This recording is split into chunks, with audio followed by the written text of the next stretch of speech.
مساء الخير، اخباركم ايه؟ انا هعمل معاكم النهارده ميلك تشيك اللوتس. هعمله معاكم دايت. ممكن يتعمل عادي. انا هنا عندي معلقه سكر كبيره، ده سكر دايت. وهنا معايا زبده لوتس دايت، احنا عملناها قبل كده في فيديو قبل كده، معلقه. وعندي هنا نص كوبايه لبن خالي الدسم. وعندي هنا تلج مجروش. وعندي هنا ايس كريم فانيليا. ممكن يتعمل فانيليا، ممكن ايس كريم شوكولاته زي ما انتوا حابين. وده برضو دايت، عملناه برضو قبل كده مع بعض. وعندي هنا كريم شانتيه، ده هزين بيه في الاخر. هحط التلج.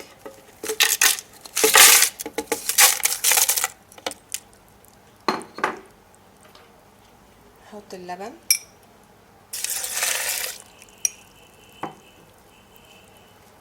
هحط الزبده.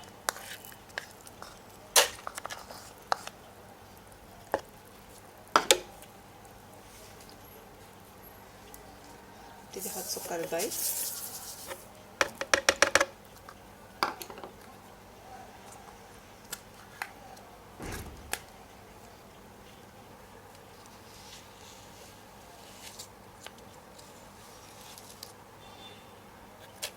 ابتدي احط ايس كريم الشوكولاته، لا قصدي الفانيليا، معلش.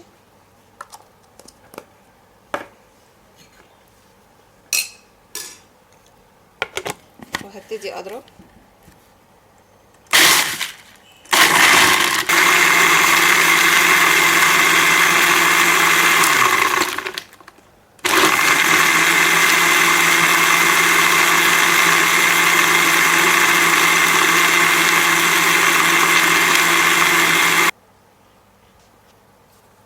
هبتدي احط في الكوبايه.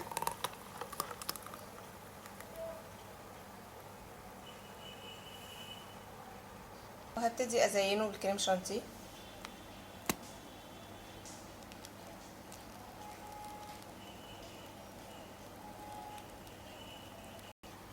وده العصير بعد ما حطينا عليه الكريم شانتيه.